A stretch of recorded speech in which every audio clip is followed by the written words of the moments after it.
One of the most misunderstood countries on the face of the earth is also one of the oldest cultural powerhouses in human history. I'm Jason, this is Through the Bulk, where curiosity talks back. And today we're going to explore the history of Iran. Not as a political slogan or as some villain in Western headlines, but as a civilization. To understand modern Iran, you must first begin with ancient Persia.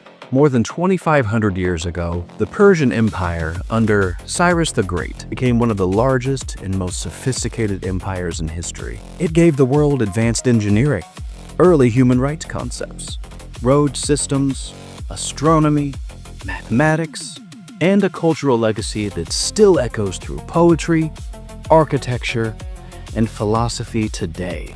Persepolis still stands as a reminder of that brilliance.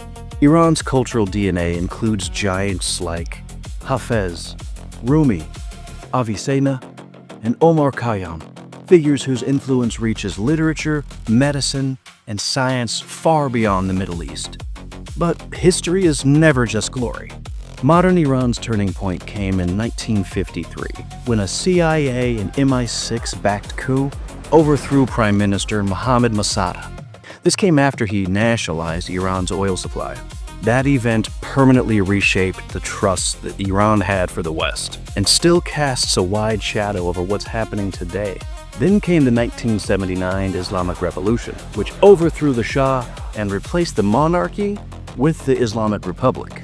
For many, it was liberation from authoritarian rule, but for others, it became the start of theocratic repression, political crackdowns, and decades of conflict with the US and Israel.